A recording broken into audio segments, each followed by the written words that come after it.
ये आपका बॉडी खुद बताएगा, इसके लिए कोई डायग्नोसिस की ज़रूरत नहीं है। मैं छोटा सा एग्जांपल देता हूँ हार्ट प्रॉब्लम की।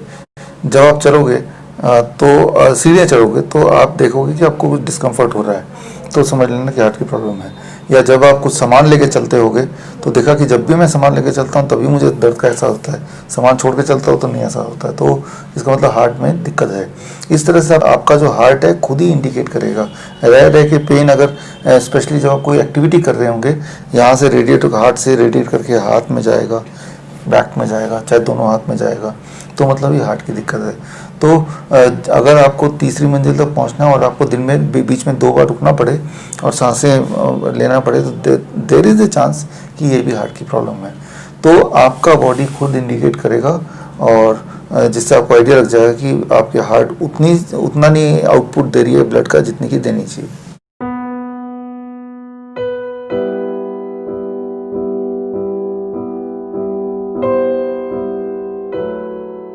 देखिए, एंजियोग्राफी क्यों कराते हैं? हार्ट की प्रॉब्लम जानने के लिए कि कितना ब्लॉकेज है।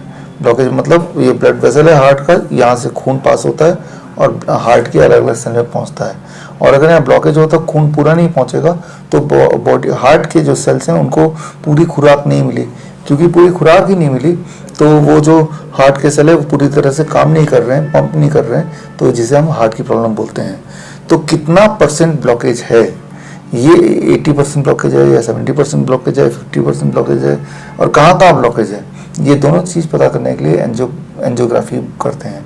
लेकिन हमें याद रखना चाहिए कि एंजियोग्राफी जो है, नाम सुनने में सिंपल लग रहा है एंजियोग्राफी, लेकिन ये बहुत ही खतरनाक प्रोसेस है जिसमें ये तार, ऐसा एक तार आपके बॉडी में ब्लड वेसल के माध्यम से नीचे से लेके ऊपर तक ले जाते हैं, सारे ऑर्गन के बीच से होता हुआ, चीरता हुआ, और हार्ट तक ले जाते हैं, और उससे उसकी विजुअल फ़ोटो खींच के वो फ़ोटो से ये देखने की कोशिश करते हैं कि कहाँ कहाँ ब्लॉकेज है। तो ये एक तो बहुत ही अप्रॉक्सीमेट बेसिक मेथड है जिसकी एक्यूरेसी बहुत ही बेकार है, पहली बात। दूसरी बात, ये बहुत ही इंजरियस है, मतलब ये कि बहुत सारे लोग तो ये प्रोसेस के दौरान ही उनकी मौत हो जाती है। तो ये प्रोसेस कोई ठीक करने का प्रोसेस नहीं है, सिर्फ जानने का कि ब्लॉकेज कितना % है। तो मैंने अभी तक पिछले 12 साल में कभी भी किसी भी पेशेंट को, हार्ट के पेशेंट जो आते हैं, रिकमेंड नहीं किया कि एंजियोग्राफी कराओ, कि आपका बॉडी खुद ही बता रहा है कि आपको डिस्कम्फर्ट है, उतना ही काफ़ी है। कोई एग्जैक्टली वो 80% ब्लॉकेज है कि 70% ब्लॉकेज है, वो कौन से हार्ट के साइड में है ब्लॉकेज, उनको पता करके आपको करना क्या है। आपको तो ये मतलब होना चाहिए कि हमें इसको ठीक कैसे करना है। तो मैं हमेशा बोलता हूँ पेशेंट्स को, हर एक को, कि कभी भी एंजियोग्राफी के बारे में सोचना नहीं। एंजियोग्राफी होने के बाद आप वो इंसान नहीं रहेंगे जो पहले थे, आपकी वही वाली हेल्थ वापस नहीं आएगी जो पहले थी। तो it is a very dangerous process.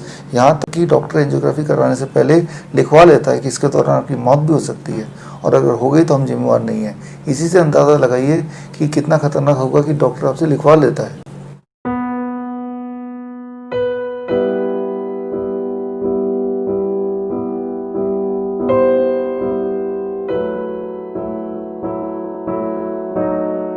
देखिए, एंजियोग्राफी में आप ऐसा कोई नहीं मिलेगा जिसको एंजियोग्राफी कराया और डॉक्टर ने बोला कि आपका हार्ट ठीक है। डॉक्टर ले दे के दिखाई देगा कि भाई 2-4 ब्लॉकेज तो है ही, डिपेंडिंग ऑन कि वो आदमी जो पेशेंट है कितना अमीर है।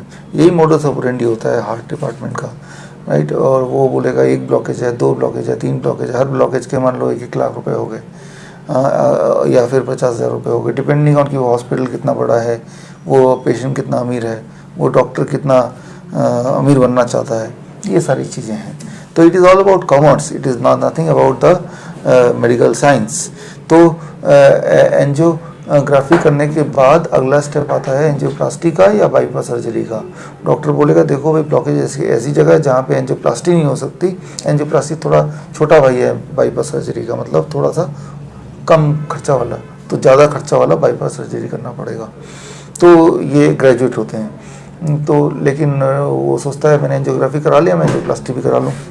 तो लेकिन ये दोनों के दोनों प्रोसेस जो angioplasty and bypass surgery, they are all very dangerous process, invasive process है, जहाँ पे हार्ट को रोक के, राइट, तब कोई प्रोसेस पूरा करना पड़ता है। और हार्ट को रोक के करना पड़ रहा है मतलब हार्ट का और ब्रेन का जो एक हार्मनी है वो बिगड़ जाता है, और ऐसे में ब्रेन के कुछ सेल्स जो हैं वो मर जाते हैं, हर एक के लिए, जो भी ये प्रोसेस कराता है।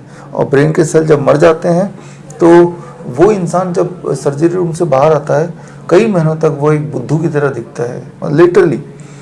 इवन बिल क्लिंटन भी आज से कुछ साल पहले की वीडियो देखिए जब उनकी बाईपास सर्जरी हुई थी, तो उसके बाद से वो उनके जो बोलचाल है, उनके फिजिकल अपीयरेंस में एकदम से वो बुद्धू दिख रहे थे।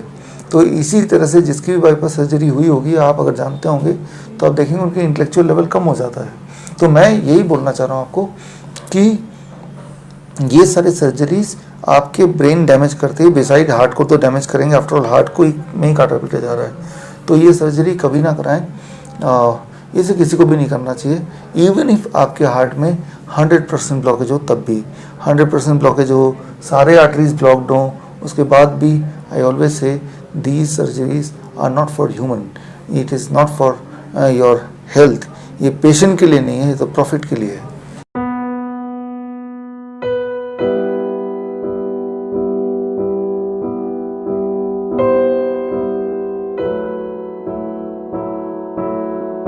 देखिए, अभी एक हार्ट अटैक तो एक अलग चीज़ हो गई। अगर ब्लॉकेज है तो बाईपास सर्जरी और एंजियोप्लास्टी की जगह ब्लॉकेज निकालने का आसान तरीका है, जो नोबेल प्राइज विनिंग साइंस है, नाइट्रिक ऑक्साइड का प्रोडक्शन अगर बॉडी में बढ़ जाए तो 1 महीने से 3 महीने के अंदर ब्लॉकेज खुल जाता है। नाइट्रिक ऑक्साइड बॉडी में क्या करता है, जहाँ जहाँ ब्लॉकेज है, ब्लॉकेज पूरी बॉडी में कहीं भी हो सकता है, उसको धीरे धीरे क्लियर करता है 1 महीने से 3 महीने में। अच्छा, नाइट्रिक ऑक्साइड कैसे बढ़ाना है, उसको बढ़ाने का 1 मिनट में समझाता हूँ। सिर्फ DIP डाइट लेके, DIP डाइट में सिर्फ इतना करना है कि 12 बजे तक सिर्फ फल खाना है आपके बॉडी वेट अनुसार। मान लो मेरा बॉडी वेट 70 kg, तो 700 ग्राम फल खाना है मिनिमम।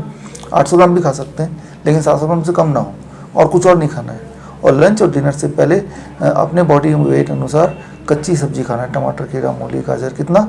आपका बॉडी वेट इंटू 5। मेरा बॉडी वेट कितना है? 70 × 5, 350 ग्राम लंच में, 350 ग्राम डिनर में, तो टोटल कितना हो गया? 700 ग्राम। मतलब ये कि मेरे लिए 700 ग्राम फल और 700 ग्राम ही कच्ची सब्जी पूरे दिन भर में खाना है, ये मेरा मेडिसिन हो गया। और 2 चीज़ छोड़ देनी है। एक चीज़ जो जानवरों से निकलती है ऐसा खाना, जैसे डेयरी प्रोडक्ट है, अंडा, मछली है, या फिर एक चीज़ जो फैक्ट्री से निकलती है, जैसे बिस्किट, ब्रेड इत्यादि। धूप में बैठना है 15 मिनट, इतना अगर आप कर पाएँ तो it takes about 1 months time. 1 महीने कैसे पता चलेगा आप ठीक हो गए?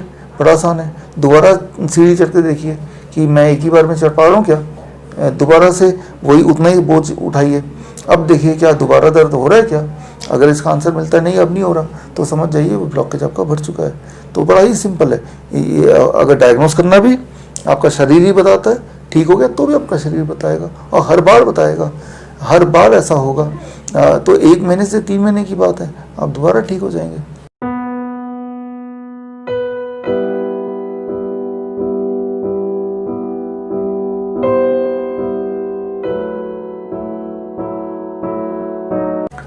देखिए, अगर DIP डाइट फॉलो करते रहेंगे तो नहीं होगी, क्योंकि मैंने तो यही देखा पिछले 12 साल में हमारे जो पेशेंट्स फॉलो करते रहते हैं तो उनको हार्ट अटैक आना या चेस्ट पेन होना, ये सारी चीज़ें नहीं होती हैं, राइट। तो ये एक बात है।